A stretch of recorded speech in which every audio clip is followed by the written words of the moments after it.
Welcome to Our Way Home, Season 2, Episode 3, The Body Kept the Score.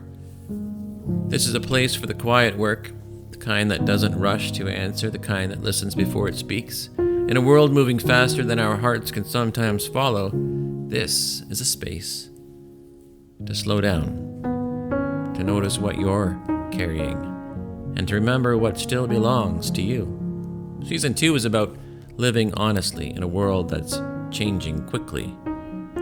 We'll talk about poetry, yes, and ordinary days and unfinished stories about bodies that learn, tire, and heal. And of course, we'll talk about kitchens, classrooms, silence, and song. And this season, we'll also acknowledge something new. We are all learning how to live with artificial intelligence, not as a replacement for our humanity, not as an authority over our lives. It doesn't need to lead. It doesn't decide, and it doesn't replace the human voice, that's for sure. It simply walks alongside us like a lantern, offering light, but never the path. This isn't about becoming more, of course, this show. It's about remembering what's already here. You don't have to arrive anywhere. You don't have to fix anything. Just stay. And we'll walk the rest together. This is The Body Kept the Score.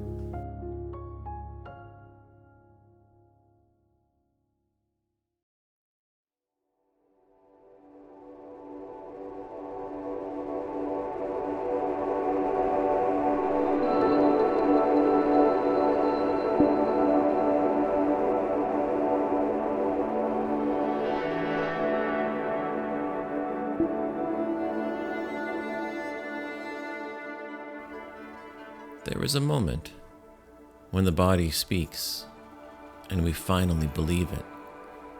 Not loudly, not all at once. It doesn't interrupt the meeting or raise its hand in the middle of the day. The body just waits. It tightens, shortens the breath, stiffens the shoulders. Just enough that we begin to live smaller without realizing it. The body is patient. It holds what the mind keeps postponing.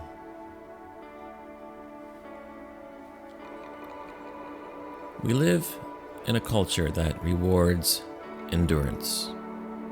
Push through. Keep going. You'll rest later. And so we do. We carry stress the way winter roads carry salt, layer after layer, corrosion happening quietly underneath. The body learns to adapt, long before it learns to speak. It learns how to survive deadlines and how to brace for conflict, how to remain alert, and even when there is no imminent danger. We call this resilience. Sometimes it is. Sometimes it's just unheard pain doing its best.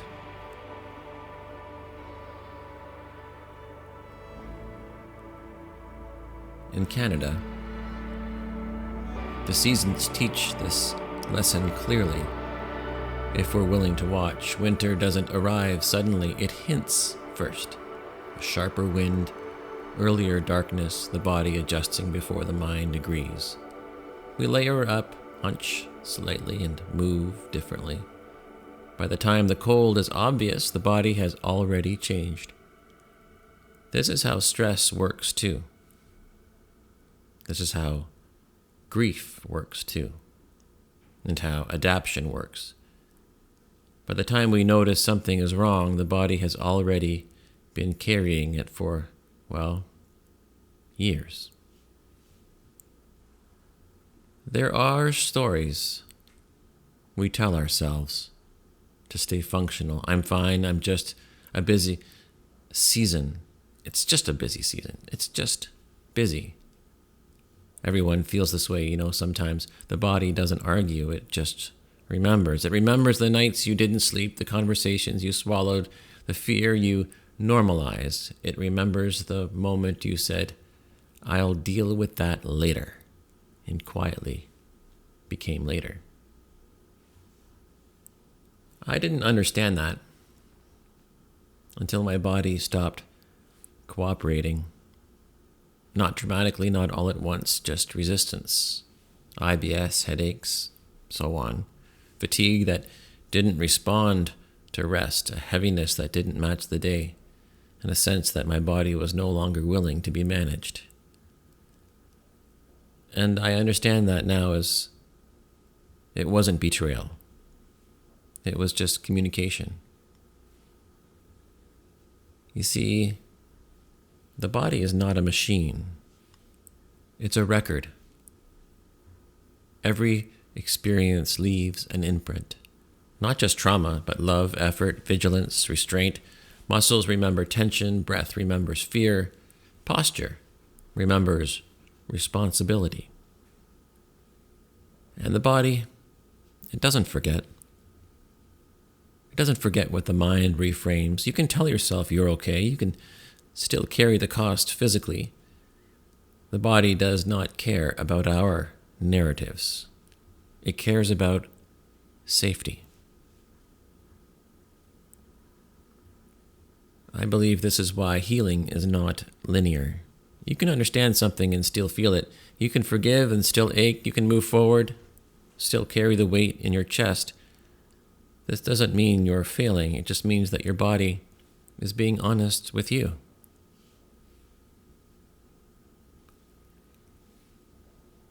We live in a time obsessed with metrics. Steps, sleep, heart rates monitored, pain quantified. Technology is very useful and very helpful here. Sometimes profoundly so. Illness, disease, extremely helpful. But data is not wisdom. Numbers tell us what, and bodies tell us why. AI can analyze patterns, summarize symptoms, reflect language back to us, but it cannot feel the difference between exhaustion and grief. It cannot sense the quiet relief that comes when someone finally listens. AI can support care. It cannot replace attunement. This, of course, is where mindfulness comes in. It's essential, not as a trend or a performance, but as literacy, something to learn, how to read the body before it has to shout back to us. Learning the language of tension, grammar of breath, punctuation of pain. The body is always speaking. Its question is whether we are fluent in how the body speaks.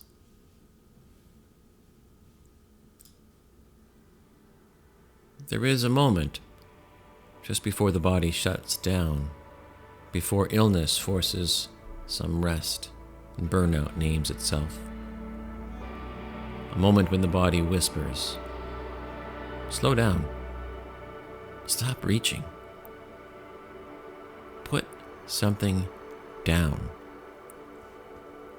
And this is the moment most of us miss because it doesn't arrive with urgency. It arrives subtly. And subtly is easy to ignore in a loud, noisy world.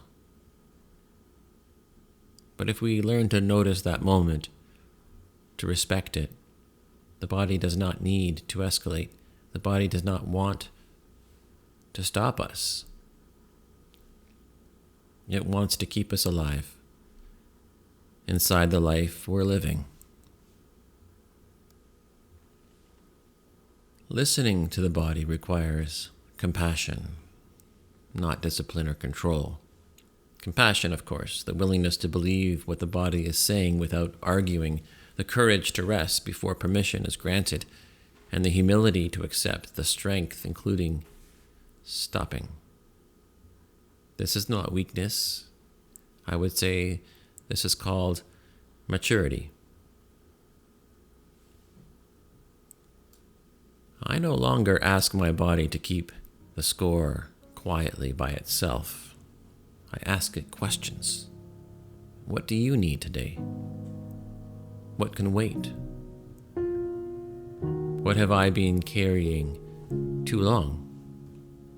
And sure enough, my body answers. When it trusts, it will be believed. When I listen, something extraordinary happens. I return to myself before I have even been brought back. Before I've even been brought back home, my body listens. It tells me in my breath, in my voice, in the way I walk, back to myself. Thank you for staying with this episode. It was quiet on purpose. Thank you for listening with your whole self, trusting your body enough to hear what it might be saying, wherever you are, whatever you're doing. Before you go, I leave you with one question, not to answer quickly, not to push through. What has your body been carrying lately that deserves more care, not more endurance? Again, thank you for being here. Thank you for listening. We'll talk with the rest later. Until then, my name is Kevin. This is High Love 1, Season 2, Episode 3, The Body Kept the Score.